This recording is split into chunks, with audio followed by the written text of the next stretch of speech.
Hello again, everyone, and welcome back to the front line with Joe and Joe. Joe Pasillo, as always, joined by Joe Resinello.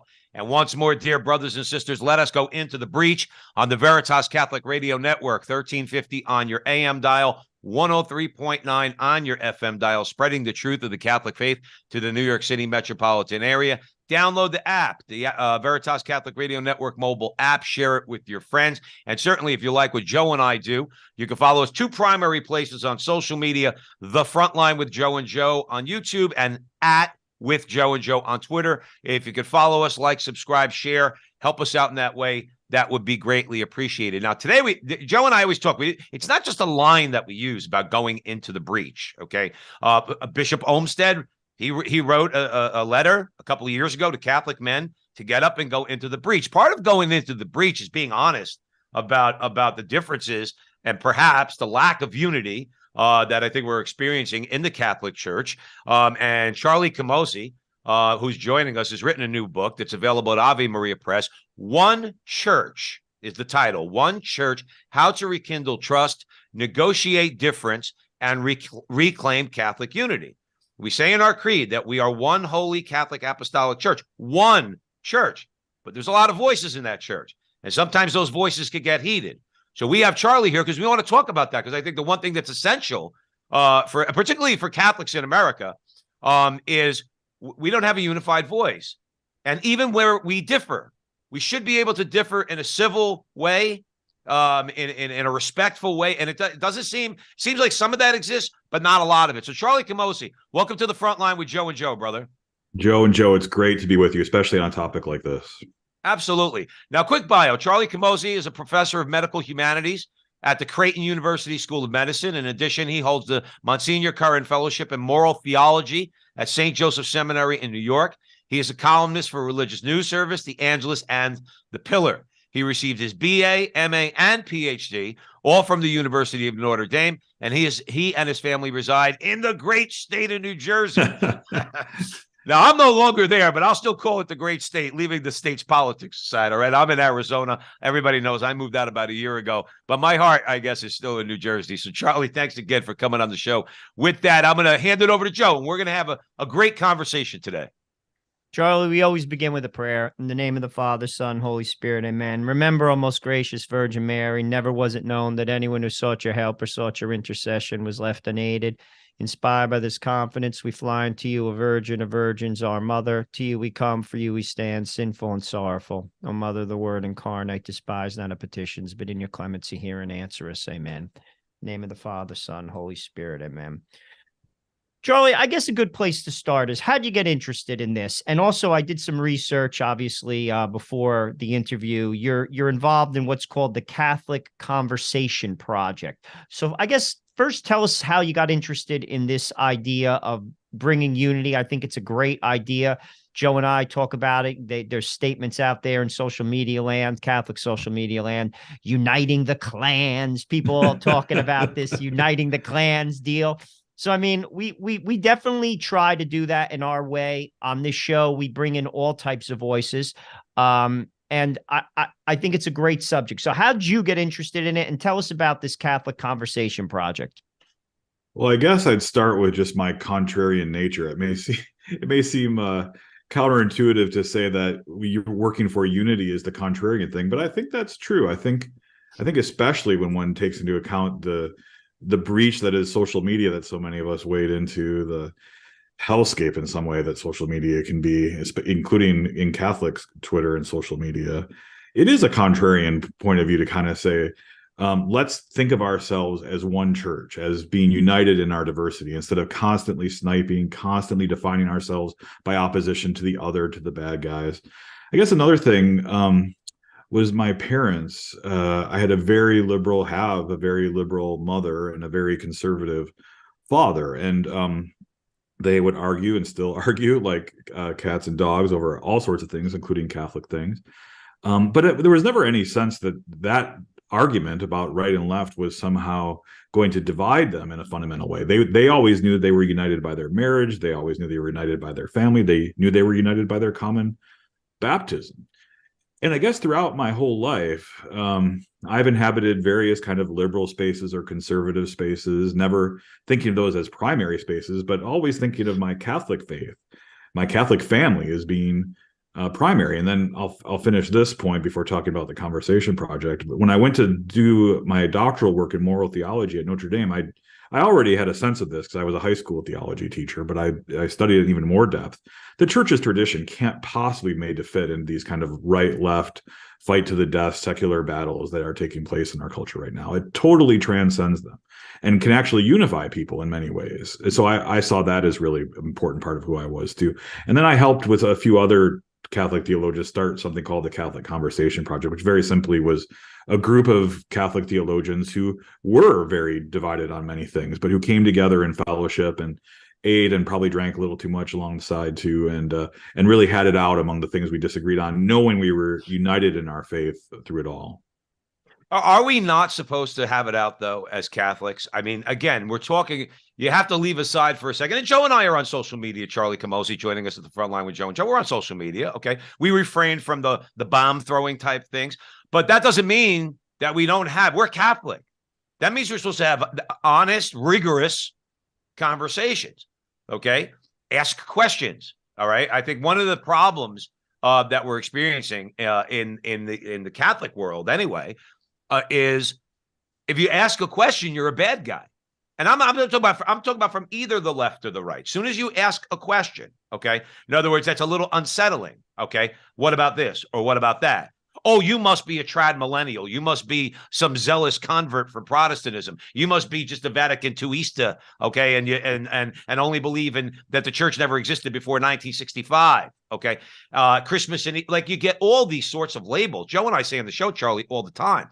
Okay, whatever happened to being Catholic, where the Catholic might imply that we have some differences on areas of prudential judgment, I guess is where I'm going. Okay, and we can hammer those out.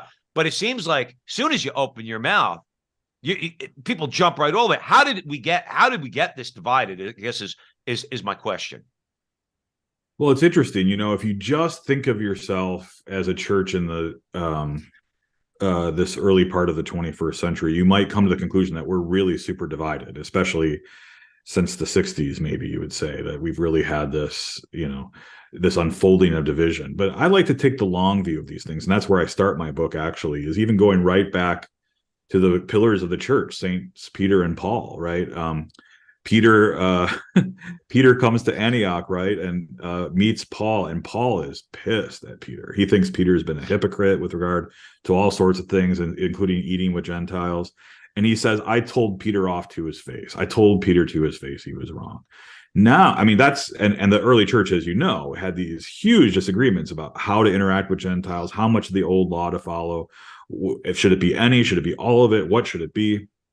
And we ended up in a situation where not only was the disagreement resolved, but Saints Peter and Paul are celebrated together as the pillars of the church. In fact, I made my discussion guide for the book that I just finished with Ave Maria Press into a novena to Saints Peter and Paul. So you take a place in prayer over 9 days, and you discuss with other groups. So if anybody's interested in that, they can also find that at the Ave Maria website. But and then you go further than that. You can go to the Council of Nicaea, right? And we're arguing 3 centuries later about who Jesus is, right? And Arian bishops dominate the church after the Council of Nicaea. Today we say the Nicene Creed as if it's just perfectly obvious. Well, of course we agree on all this stuff. I could go on, but just let's put that in some historical context. Yes, we have disagreements. Yes, we have serious divisions. But maybe we don't have those fundamental divisions, right? Those ones about the very fundamental dogmatic ones of the faith, again, where you have Arian bishops after the Council of Nicaea sort of going at it with the other more Orthodox bishops. Now, you mentioned social media, and I'm on social media too, and I'll just briefly say this. There are good people like you, Joe and Joe, who are on social media, who are asking genuine questions and wanting to engage in a genuine way, and maybe even having genuine arguments and disagreements. But my experience with Catholic Twitter is probably 70 to 80% of it isn't about that. It's about bomb throwing. It's about trying to like perform for your side. It's about trying to define oneself by opposition to the bad guys. And that's where I think the real problem lies. It's not seeing ourselves as that family, that Catholic family, where we do have the serious disagreements, we ask the serious questions, and we go at it hard, but it's done out of love for your family, not out of bomb throwing. Charlie Camosy is joining us here at the front line with Joe and Joe. Joe Pasillo and Joe Rossinello. We are way in the breach. Charlie's book out from Ave Maria Press, One Church, How to Rekindle Trust, Negotiate Difference, and Reclaim Catholic Unity. I'm going to hand it over in a second to Joe Rossinello, but I'm going to give you an example of what I'm talking about, Charlie. And again, I have some pretty thick skin, so I don't care. I don't like atheists. I'm not going to lie to you. Okay. Not that I don't like them as people. I don't like their tone. I don't like their strategies. I don't like their tactics. Okay. Particularly modern atheists. All right.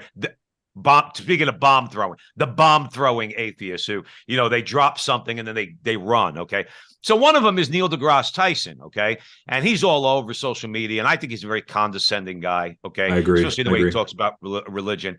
So I just nicely posted on Twitter. I said NDT should debate Father Robert Spitzer, okay, who's a scientist, and Joe and I are going to actually interview him, I believe, tomorrow. Okay, so Father Robert Spitzer, but he won't. And this is where I kind of get a little, whatever. I said he won't debate Father Spitzer because Father Spitzer will squash him like a bug. Okay, that's why I said. Okay, now leaving aside what you might have thought I get as a response from those who like Neil deGrasse Tyson, is where I'm going with this.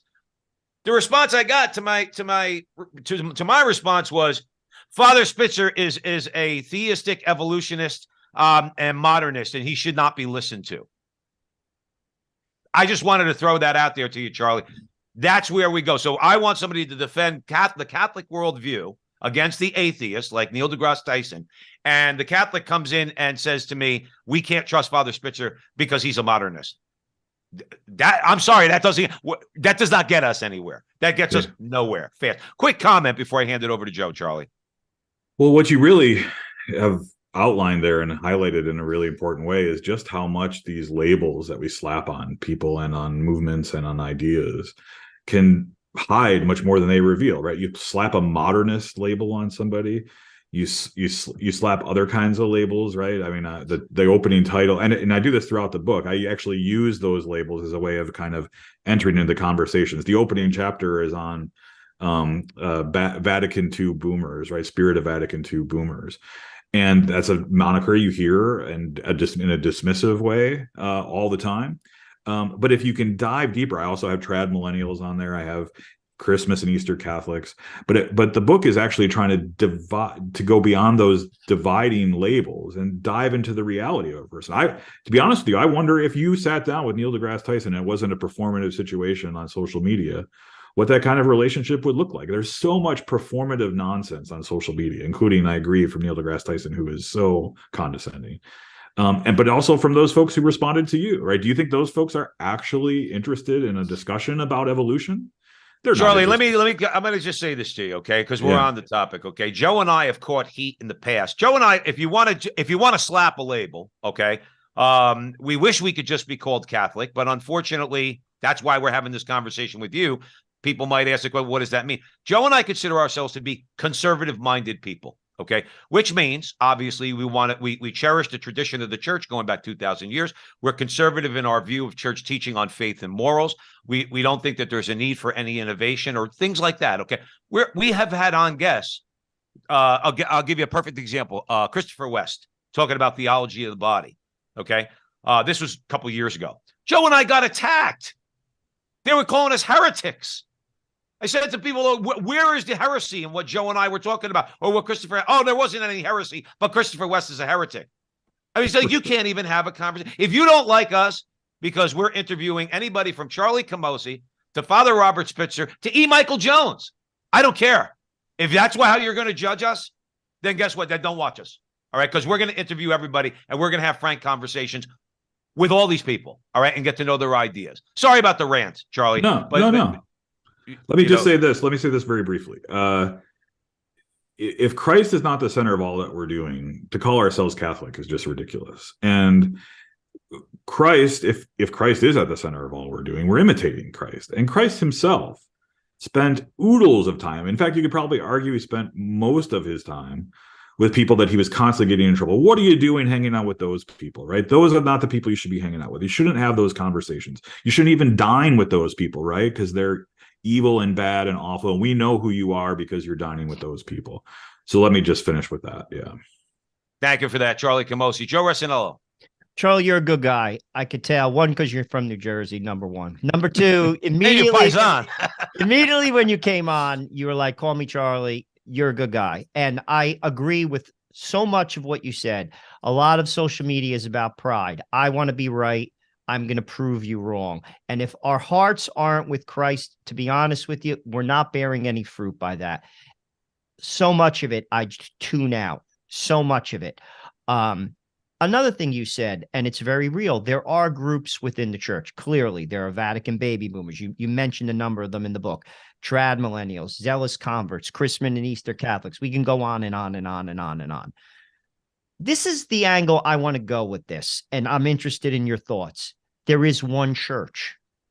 There is one church. I don't like titles because our church is everything's written down. Now, I'm kind of like a Forrest Gump type, and I say this because I do what I'm told. My father drilled that into my head. I say this to my kids all the time. I do what I'm told. I believe in authority, and I do what I'm told. Our church, it's all written down. This is not a storefront church in Newark. No offense to people who go to one, but I'm just saying where the guy makes everything up as he goes along. That's not the Catholic Church. So this is what I'm going to throw out to you. And I'm interested in your thoughts as well as Joe's. A lot of these divisions come down to 6 things in my book. And if people would be honest with themselves with these 6 things, the division disappears. 1, lack of obedience. Are you obedient to what's being taught and written down? 2, poor catechesis. Our Catholics are horribly educated.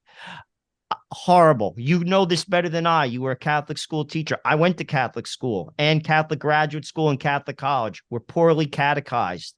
3, there's a lack of clarity with our bishops. 4, there's a lack of unity amongst our bishops. 5, there's a lack of consequences when people don't do what they're supposed to do. And I could talk forever about that because I come from a corporate structure and I understand what consequences are. And believe me, if I don't do what I'm supposed to do, I am screwed in plain English. And lastly, there's a lack of exercising the authority which is given to people in the church, from the Pope to cardinals to bishops to priests. You are given authority from Jesus Christ, and it needs to be exercised, and it's not. I believe if all those things were ticked off accurately, there is no division. Joe, you gave Charlie a big a big No, meal but there. I'm just laying it out because I know, but Charlie, those are. I'm with Joe. Go ahead, Charlie. I love your comments. We love your comments on that first. Well, it's going to take a while to get to all those. No, right? you don't have to go bullet by bullet, but I'm just throwing out what I just tried to paint is there really division, which goes along with what you're saying. It's one church. A lot of the division comes from a personal issue. Like I'll use an example. I don't look at anything after 1957. I don't even consider it. If Benedict XVI wrote something, he's not legit. There are people that believe that. And what I would say to that person is, you're wrong, because the church doesn't believe that. And then I'll flip the coin. There's somebody who's in some charismatic movement that wants to basically change the Our Father or something like that. I would say, well, you're wrong on that because the church says so. Charlie, your thoughts? Yeah, so many thoughts. I basically agree with what you said. Let me come back at you though with a nuance that I think. Well, let me just say this. I do think there's a lot of disagreement in the church and division in the church on these matters of doctrinal issues. I mean, the Eucharistic revival itself that's now underway comes out of a realization from the bishops. They should have realized this decades ago, that only about a third of self-identified U.S. Catholics believe that the Eucharist is literally the body and blood of Christ. So what does it mean to say, okay, we're one church, but like 2/3 of these are mass going Catholics even don't really believe what the church teaches about this fundamental thing. Vatican II called it the source and summit. Eucharist is the source and summit of the Christian life. So there are some disagreements that are about those things, and we need to work on those things. But there's another layer here, and this is where I think the right-left secular binary is just so pernicious and just invades the church. It's really a devil in the church. And it's idolatry within the church, frankly, is over public policies. And see, this is where there's so much disagreement. And I just finished teaching Catholic social teaching with my seminarians last semester. We had some good, fun arguments and discussions about this too among them. The Catholic social teaching and doctrine is clear about matters of faith and morals, right? Like there's a right to healthcare, there's a right to a living wage, there's a right to unionize. But when we talk about what the policy should be at any particular moment in time, prudential judgment has to be part of that discussion, right? What does a living wage look like in New Jersey? I've lived in New Jersey the last 10 years. Before that, I grew up in the middle of nowhere, Wisconsin, where everything shut down for 2 weeks because of deer hunting season. The living wage in Paris Township, Wisconsin, shouldn't be the same as the one where I live in New Jersey, right? If we're going to be talking about what is just, right? If we're talking about justice. So, and that's just one example of many where there's lots of disagreement, and they often come from this, I think, kind of idolatrous focus on the left and the right, like I'm a liberal, I'm a conservative, and those things really dominate rather than a commitment to the faith. And then those idolatries play out in our debates over public policy. But the church actually just provides the faith and moral foundation and says to lawmakers, go make a prudential judgment based on your particular circumstances and the signs of the times in this moment about what the law should be. That's why the church says there's a right to healthcare, but doesn't say what that healthcare system should look like, right? And again, the right to unionize, but does that mean every single worker has the right to unionize, even public sector unions, where there's a whole lot of other questions to ask about prudential judgment there?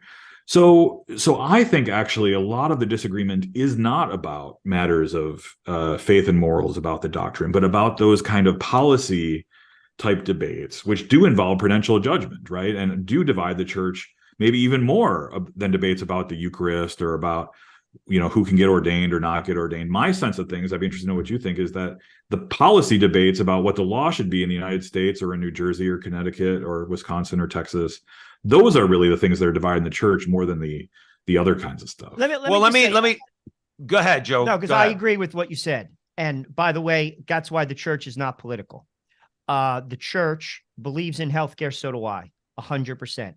The church believes in a wage. I absolutely believe in that, 100%. And a lot of those things are prudential. The church believes in immigration, 100%. And so do I. I don't believe in merit-based immigration, 100%. I agree with that. With that said, though, there are issues that are intrinsic evils. And this is where I go back to authority. The bishops have spoken. There are 5 of them. It's a document from 1998. John Paul II has written about those evils as well. Are people listening? No, they're not. Do our bishops listen? No, they don't. And this is where, hold on, but this is my thing. Go ahead. Then there's consequences. If you guys work for me, okay, I'm the boss. I am the managing director.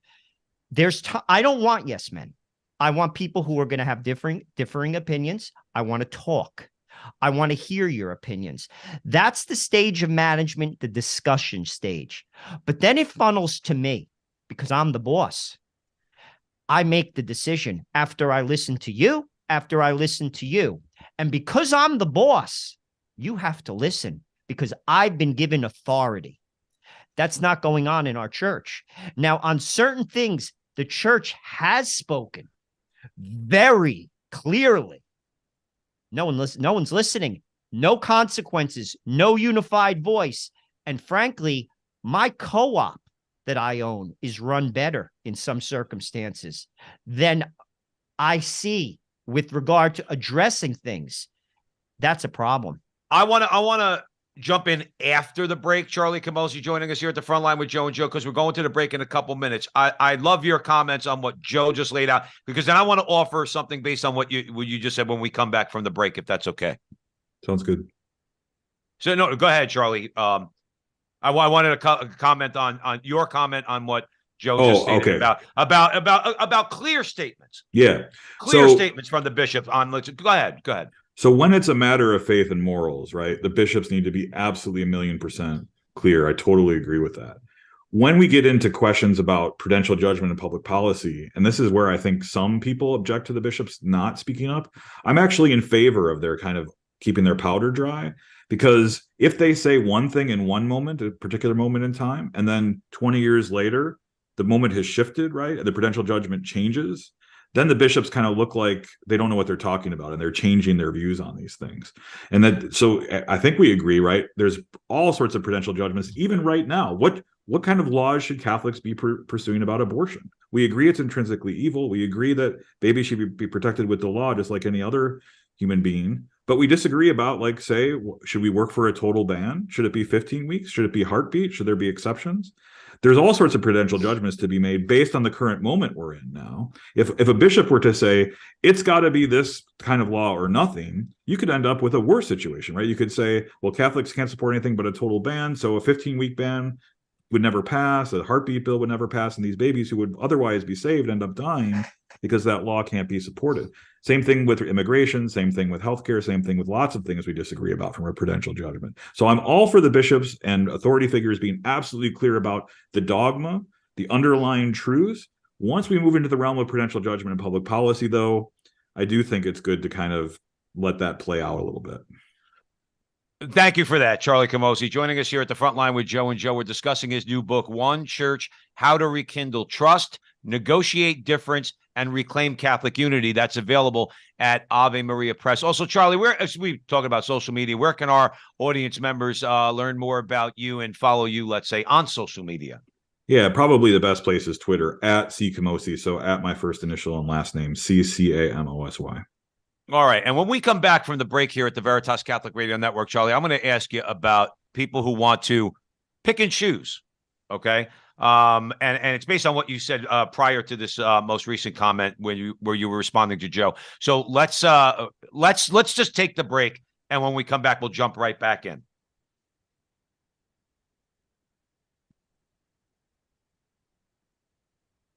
You guys weren't lying. That's high energy and fun.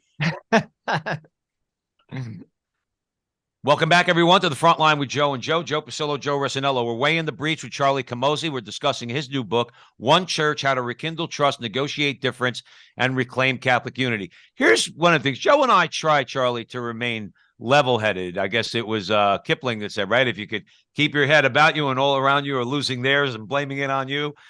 We try to just have a frank conversation, and we are family. The Catholic Church is a family, okay? And brothers and sisters many times get into some real bad arguments, okay? Now, that's not to say that they're both right. There is a truth, an underlying truth. If you're going to ask questions, if you're going to have conversations, they have to ultimately lead to truth, which we know as Catholics is Christ, okay? Now, how you get there, obviously, is one of the questions we're asking here. Here's my thing. You mentioned the social doctrine of the Catholic Church, okay? And this is where Americanism, like Joe and I really have a problem with Americanism, okay? If I read Rerum Novarum, which I recommend to any Catholic, okay, if you want to understand a little bit about what's going on the economic sphere or in the economic sphere right now, go read the 100 and some odd year history of the social teaching of the Catholic Church, Rerum Novarum, Quadragesimo Anno, and Centesimus Annus, all right? So 3 great popes, okay? Pope Leo XIII, Pope Pius X, and Pope St. John Paul II, okay? Very clearly states, as you guys mentioned, family wage, okay? You need to have access to health care for your family, okay, for yourself and all these things. Conservatives don't want to hear that, Charlie. This is where I'm going with this, okay? Conservatives don't want to, that's communist. See, now you're slapping labels on something that's very true, okay? In other words, and I go back to Rerum Novarum, particularly where it talks about, yeah, sure. Yeah, you're a business owner. You have the right to your profit. You also have rights, duties, and obligations. Oh, you're a worker? That's right. You have a right to a family wage, but you have rights, duties, and obligations, okay? When you start cutting that, that double-edged sword right through the middle of the political labels, okay, you're hated by both sides. Ann Coulter will call you a communist, okay, because she's called Pope Francis a communist, okay. So have others, but we'll leave that aside, okay, because you might, let's say, for argument's sake, believe that a man should be able to go out and earn a family wage to raise his family, and workers are supposed to provide him with that wage, okay. And if you're a liberal, you do the same thing with other issues, okay. It's all about, like, this Americanism has really deeply infected us, where you can't even make that statement. Oh, if you're for somebody has a right to health care, you must be for Obamacare. I detest Obamacare.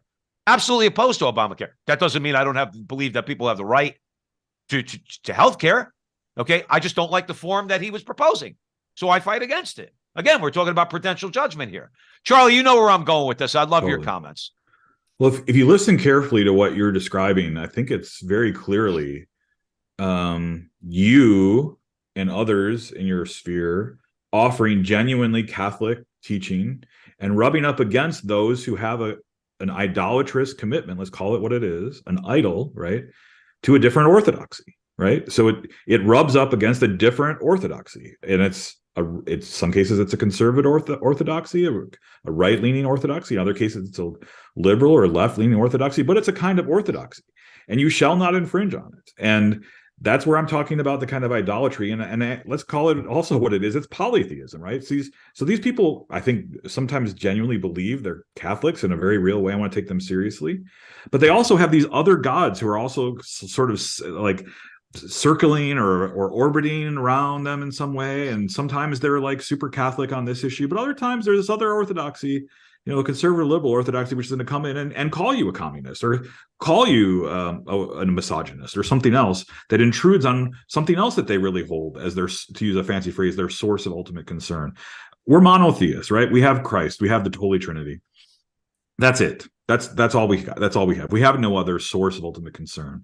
That's where our ultimate concern lies. That's why our families in those places, due to our baptism, also ought to be our source of ultimate concern. But to the extent that so many Catholics, so many Christians, so many people in the United States themselves have these other gods, right, that essentially form a kind of polytheistic hierarchy, that we're going to have that again and again and again. But I'm happy to say I see, and this has been going on for a long time now, I'm happy to say that I think we're seeing a kind of situation where the kind of adherence to right and left is not what it once was. I mean, I just saw a statistic recently that showed that over 40% of people now identify as independent, if you ask them, Republican, Democrat, independent.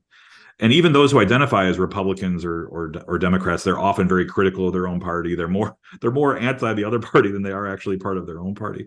And so I actually see a hope. This is one reason I wrote the book. I see this hopeful moment for us to say, let's disengage with those false gods. Let's not have any commitment at all to those false gods and work harder to be bound by the tradition and teachings of the church. And that's where unity and diversity can really come in. Again, there will be disagreements about what kind of healthcare system we should have, about what we should be pushing for as an abortion law at this particular moment in time, about what a living wage should look like in any given moment. But if we're grounded in the teaching of the church and we reject these idols, these political idols, that's a recipe for unity in diversity. I want to throw some out before I hand it over to Joe. Just a quick comment on what you said. It's just anecdotal, okay? That everybody who knows me knows I'm Catholic, okay, at work and everything else, okay? And this speaks to what you just said. I'm pro-life, okay? I am an abortion abolitionist, Charlie, okay? Me too. And Joe is too, all right? Me too. Again, how you get there, I guess that's where we have to talk, because, you're not going to, let's be real, you're not abolishing abortion tomorrow, okay? Not in this part of the country.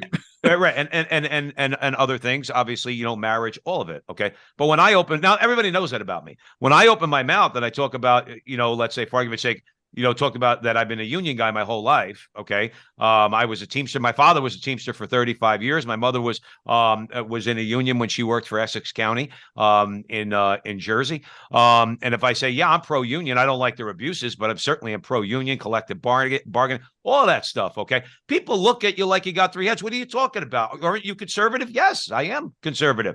You're pro-life. Yes, I am. I'm also pro-worker. I'm also pro-family. I also don't want to see people die in the street. simply because they can't afford their doctor bill, which is caused in Joe, in my mind, by both the right and the left in the government. Okay. Because that's a whole other conversation, Charlie. We'll have you on another time for that one. Okay. But yeah, there's a preconceived notion when you take a position on a thing that you have to now fall in lockstep on 9,000 other things. Whereas I've applied my prudential judgment in these areas, and I've come to my decision based on what you said, Charlie, which is, okay, I'm Catholic. I have to put Christ first. What's my view of minimum wage, let's say? What's my view of family wage? What's my view of unionization, of immigration? All of it, okay? If people, I guess my larger point, if people would bother to read, they might then question those idols that they've built up and perhaps destroy those idols, which they should anyway. That was my not so short comment on what you said. Quick comment, Charlie, then I'm going to hand it over to Joe. Yeah, very quick. One of the reasons I think it's tough for people to make the move that I guess it's fair to say the three of us have made is it's sometimes lonely, right, to be in those spaces, right? Because when you are so clearly entrenched on one side or the other, you have your kind of bro love and your family of that part, and you have your communities. And if you say things that piss them off or anger them or say, well, you're now cast out because you have these unorthodox or even heretical views, it's maybe a tough place to be. And that's where I think the church needs to step up and say, again, be a family and say, you belong to this community. This is your family. It's not over there on the left or on the right, wherever these quote unquote places are. Your home is the church. That's we have to work so hard to make people believe that's true. Absolutely. Charlie Camosy is joining us here at the front line with Joe and Joe. We are way in the breach discussing his new book, One Church, How to Rekindle Trust, Negotiate Difference. That's, I think, the biggest thing we're talking about today, negotiating difference and reclaim Catholic unity. And we do have to reclaim Catholic unity. Joe Resinello, where do you want to go? Charlie, you mentioned St. Paul. Now, St. Paul tells us that love is the most important thing, and it is. And if love is not at the heart of anything a Catholic does, it's a waste of time. A waste of time. Another thing that St. Paul talks about, and I think about this, is understanding. We have to bear with one another and be understanding of one another. And I'm going to give you an example. And I think we could do a better job of that collectively, particularly on social media, but in general. For instance, I believe as a Catholic, the tabernacle should be right in front. I believe in a linear church. The tabernacle is straight ahead. However, the church has written that the tabernacle give two choices. It should be in the front or in a predominant place, a dominant place. Doesn't have to be in the front. That's what's written down. I've got into churches where I don't even know where the tabernacle is. That bothers me. But I pray. I'm understanding. And I pray that will change. And I believe it will, because God will right the ship. Someone told me that many years ago. I was in adoration in a very, for lack of a better way, liberal Novus Ordo church. And people were making noise, and I was aggravated. And I was talking to a friend, and he said to me, pray to Our Lady of Sorrows. Think about how Our Lady looked on everybody, how they didn't get it. She was perfect. They didn't get it. When I pray the rosary, the last mystery of the resurrection, no one got it. She did. Did she tweet against them? Was she nasty? Or did she bear with them? Did she pray? You see, I could disagree with the priest where he puts the tabernacle, and I might just be right. Let's just put it that way. Not because it's me, but because Christ is the center of the church. But I'm not going to bash him. I have to be understanding of him. I have to love him, and I have to turn it over to Our Lady, because ultimately there has to be a change of heart. That's what's lacking here. I think we could have differences on certain things, and sometimes those differences are legit. But that doesn't give me a right to beat the snot out of someone verbally or condemn them or be nasty. That's what we're seeing. That's what shouldn't go on. And I think if we took another route, we get to where we were quicker. Your thoughts? Yeah, my current book project is I'm actually working with Ave Maria again on a morality textbook for high school juniors. And one of the things I'm trying to do, I'm imagining myself after research and talking with them about who's reading these things, I'm imagining that about 75% of them are either hostile or indifferent to the church. So that's the kind of audience I have in mind. And my goal, one of the main goals, in addition to helping teach the fullness of the faith that has been handed on to me and to so many others, is to help these 75% of people just hang on and stay with us and bear with us, right? And not just totally reject the church. So many people I know, including myself, I went through a difficult time in my 20s where I was basically an agnostic. Thank God people bore with me, right? And kept me attached, and they had disagreements, of course, but did not alienate me. It's so important what you said to not punt on the differences, right? I agree with you for what it's worth. But to be the first to love and to love people no matter what, and have the love of Christ be the center of our lives no matter what. And this means bearing with others in the way that you just described. And I couldn't help but think not only of Paul, but of Peter again, the two pillars of the church, which I mentioned in the first segment. Think about who they were before they became Saints Peter and Paul, right? Paul was, of course, Saul, who presided over the deaths of Christians, right?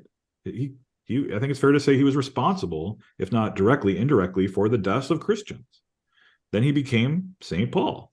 Peter himself was a denier of Christ 3 times, of course, and was a blockhead most of the time. I think when Peter got the nickname Rock from Jesus, some people think of it as Rocky, like a cool nickname. I think it was more like blockhead, right? Like he just didn't get it. He became someone quite different, right? He became the holder of the keys against whom the gates of hell will not prevail. So those are just 2 very prominent examples, but there's numerous, dozens, hundreds, thousands of others, including many stories of saints, right, who started in a very different place than where they ended up. Thank God we had people stay with them and keep them welcome and keep them in dialogue, keep them engaged. I fear so many people, especially engaging on social media, don't feel that at all. I agree with you on that. And as Joe likes to point out all the time, I don't want to sound judgmental. Okay. There seems to be a lack of love, a lack of charity. Let me say it like that. I don't know what's in someone's heart, but some of the stuff you see, you go, yeah, they go, oh, like, oh my gosh. Like, why did you say that to that person? Like, like direct personal insults. I would say this from my own personal experience. I have a dear friend of mine who's an atheist. Okay. He fell away from the church. Okay. He's younger than me. And first of all, as alluding to what Joe said, I pray for him. Okay. I pray for him by name for his reversion to the church. If I start talking to him about going to hell, I'm not going to bring him into the church. And hell is a reality. I would never deny that. There's a heaven, there's a hell. Jesus is the savior. What is he saving you from? Hell. Okay. But if you start there, I'm losing him. I'm not going to be able to bring him. I'm not going to be able to even plant the seed. Okay. Because we know the Holy Spirit is the one who does the conversion and the reversion. Okay. But I won't even be able to plant the seed if I start from, if you don't come back to the church, you're going to hell. Say that to an atheist. They're going to laugh at you. That's like John in his gospel. Charlie Camosy joining us here at the front line with Joe and Joe. He started his gospel, using the language of Greek philosophy. Because if he starts talking to them about Jewish genealogies, they're going to go, what the heck is this? They're going to throw the book on the side. You have to know your audience. Okay. That's my little rant on that, because I was going somewhere with this because I really want to ask you, because I could hear people out there. Oh, this is a real sappy conversation between Charlie Camosy and the two Joes from New Jersey. They're just talking about dialogue and all this. No. We have very definite views about where we want the conversation to go. We want to arrive at a point, and this is what I want your comment on, Charlie. You mentioned Peter, you mentioned Paul. Okay, Paul rebukes Peter to his face. Okay, said you're wrong. Okay. Peter made the decision. The dialogue happened. Peter got in his face. Paul got in his face and rebuked him to his face. Okay. The dialogue took place right there. Peter made the decision. And when the decision was reached, it was received with joy by the church. Okay. I want you to hash that out a little bit. See, we don't just have sappy conversations. We can have you on the show and others. Let's say we could have, if he ever agreed to it. I don't think he ever would. We could have Father James Martin come on if he wants to talk about homosexuality. We could have a quasi pro-abortion or pro-choice Catholic on. Okay, if they want to talk about it, but we could do that. Okay, we have no problem doing that. All right. But at the end of the day, okay, you have to arrive. I mean, all these questions, the dialogue, the back and forth has to move closer, if not arrive at the truth of a thing. What are your thoughts on that? Yeah. What are your thoughts on that? Well, that's why this is not at all a sappy conversation or pie in the sky. It's the most realistic, realpolitik, if you will, conversation possibly have, which is what is going to work, right? What is going to work to bring people to the truth of the Catholic Church? We know what doesn't work, right? What doesn't work is, you laid out several examples, but what definitely does not work is hammering someone again and again in the most personal way possible, alienating them from the church in a way that they can't even possibly imagine how they would come back, right? Because they've been treated so horribly. I got to tell you, one of the things that makes me hopeful about the future of the church is there are so many opportunities for reversion. I was kind of a revert myself. Again, I went through a maybe somewhat typical kind of agnosticism in my 20s, just trying to figure things out. And now I'm a very orthodox Catholic moral theologian, right? I had a deep, a profound return to the faith. And there are so many people out there who are in a golden spot for something like that. But if they are, it's because people did not give up on them. It's because they did not cast the gates, and because they did not anger them to the point where they couldn't possibly return. So this is about reality. It's not about just emoting and saying I'm right, you're wrong, and you're not only wrong, but you're ridiculous, and you're all these things that people call each other on social media and other places. It's about the love of Christ offered in truth, right? The truth offered in love in a way that could actually work. And that's the most realistic, non-sappy, non-sentimental way of approaching this at all. I'm going to hand it over to Joe, but I couldn't help but think in my mind how Jesus just on one level did things. Out in the public, he never contradicted himself. That's impossible for Jesus. Okay. When he was out there in the public arena, okay, he made the truth abundantly clear. Repent, for the kingdom of God is at hand, and many, many other things to let people know, I'm here to save you. I'm here to save you from the fires of hell and bring you to the Father. I'm here to bring you to the Father. Okay. But then individually, when he sat down with people, what did he do then? He told them stories. Right. He listened to them. He did not water down his message.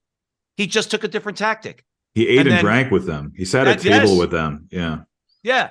And the thing is, I think that's the way to do it. I'm never gonna deny Christ. I'm never gonna deny the fullness of truth in the Catholic Church ever. Okay. But when I'm talking to somebody individually, one-on-one, you have to be able to pivot and find the way. Paul says you have to become all things to all people. Well, you better find out which thing you're going to be, based on who you're talking to. Okay. And I think that at least that's what I try to do. If if we're on the show, I'm going to say one thing. And again, because you're behind the camera, but when you're one-on-one, you have to remember you're talking to a living, breathing human being who you're trying to bring into the fullness of truth in the Catholic Church. You're going to have to take a different tactic. Joe Resinello, I cut you off. I apologize. That's okay. I want to talk about, I think, the solution, what the solution is. You talked about accompaniment. I think we're going about it the wrong way. Accompaniment doesn't mean that I enable you to sin. I'm going to give you the proper understanding of accompaniment is the missionaries of charity.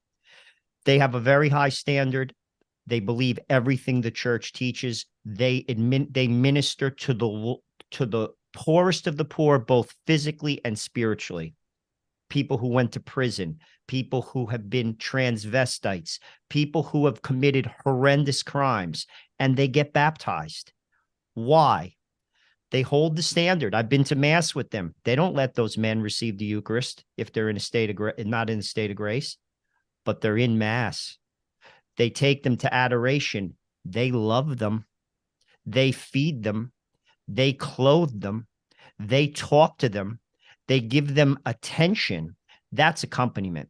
My standard is here, but you're my friend. and I love you just the way you are, but I love you so much, I'm not going to leave you there. How do we get to that place is the next question. Well, I The mean, Eucharist. The Eucharist. We have to get people in front of Jesus. And I'm going to like, that's the only way. It's example and it's getting people in front of Jesus. Because I'm going to tell you right now, what we're seeing with accompaniment, that's not mercy. I'm not going to enable you to sin. If you leave your wife, Charlie, and you marry another woman, I'm not going to tell you that that's good. I'm not. But I'll still be your friend. I'll go to breakfast with you. I'll have coffee with you. I'll be your friend. I'll pray for you. I'll encourage you to go to adoration. And that's accompaniment. And I'll set an example for you that you will see peace, joy. That's where we find unity. And that's how the church is brought together, through holiness. Your thoughts? Totally agree, 1,000,000%. And again, this is a good theme of our conversation. It's an imitation of Christ, right? It's Christ who, with the woman who was caught in adultery, saying, "He is without sin, cast the first stone," but also very explicitly saying to her, "Go and sin no more." Right? Again, it's not a sappy kind of caritas out there. Like, you all love everyone. It's caritas and veritate, right? It's charity and truth, and it's loving somebody enough to tell them the truth, but to do it in a way that actually has a chance to succeed, right? That actually is not just about a kind of performative emoting of one's negative feelings online or in some other context, but a genuine love for the person, right? Not punting on truth, quite the opposite. It's all because of love that we offer the truth.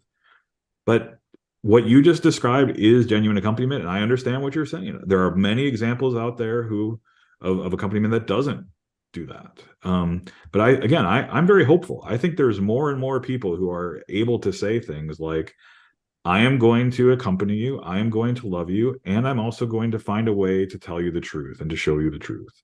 And that's where we need to be. That's unity and diversity for sure. Let me ask you this, Charlie Camosy. We only have a couple minutes left. Telling the truth is not exactly the most popular thing to do nowadays. Okay. You say the truth of certain things, you get canceled. Again, we're going to rope you into a little bit of the culture war in the last couple minutes. Okay. And there is one. We define it obviously as Catholics as a spiritual battle, the battle that we have to face. Okay. And we have to fight. But again, I really want your comments. Speaking the truth is not in vogue. Okay. Even to the point where the truth is plain as the nose on your face, where you don't need a PhD or any other diploma on the wall. You just have to believe your lying eyes. Okay. And you're out. You could be fired. You could be ostracized. You ought to be ostracized. All right. By some. How do we deal with that? Because you're talking about dialogue. You're talking about communication, Charlie Camosy. Okay. You're talking about sitting down with people. There's people, if you want to ask them certain questions, you are automatically, talk about labels, you are a hater for even asking a particular question. I'm really interested in the final couple minutes. How do we get over that hurdle if we can't even get to the table and ask some difficult questions?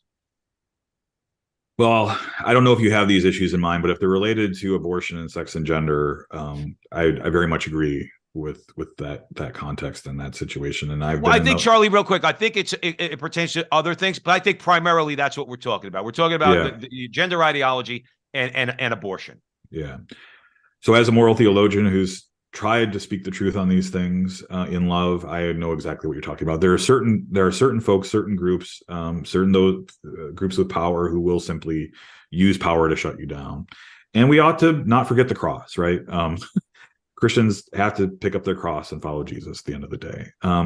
But again, it's not sappy at all. It's not unrealistic at all what we're talking about here. It is the most realistic thing to say, how can I best speak this truth in a way that could actually be heard by the people who need to hear it? And I got to tell you, the most fundamental barrier that I have found anyway when it comes to this, both with abortion and when it comes to sex and gender, is people don't understand that we're doing this out of love, that it comes from a genuine love and concern for the people we want to engage. And if we can convince people of that, and that takes time sometimes, right? It takes a willingness to engage over time in relationships. Coffee was mentioned, meals are mentioned, going to church together and praying together is mentioned. If over time the people we're engaging do really believe that we love them, then that prepares the ground for them to hear the truth. But if it's just, again, a kind of like shooting from the hip, kind of, again, slapping labels and pronouncing anathemas, that simply is not going to work. And it's not, again, a kind of naive, oh, lovey-dovey, we all love everyone. It's a love that exists in truth, but is as wise as serpents and peaceful as doves, right? It's about trying to have something that works to engage those we disagree with. And absolutely. Charlie, I'm sorry. We're on radio. Right. We got to get out of here. We're up against that time limit. Charlie, where can folks follow you on social media? At C. Camosy on Twitter. You could also go to charlescamosy.com. Absolutely. Charles's book, One Church, How to Rekindle Trust, Negotiate Difference, and Reclaim Catholic Unity. That's available at Ave Maria Press. Charlie Camosy, you are welcome back on the front line with Joe and Joe anytime, brother. Thank you so much for this very lively conversation. We really appreciate it. My pleasure. Absolutely. And thank you all out there for joining us at the front line with Joe and Joe on the Veritas Catholic Radio Network, 1350 on your AM dial, 103.9 on your FM dial, spreading the truth of the Catholic faith to the New York City metropolitan area. Two things: download the app and share it with your friends so you have access to all of our station's content. And Joe and I primarily on social media, the front line with Joe and Joe on YouTube and at with Joe and Joe on Twitter. Please help us out. Click something that's going to help us out with the algorithms. And remember, till next time, that our conversation is your conversation, and that conversation is going on everywhere.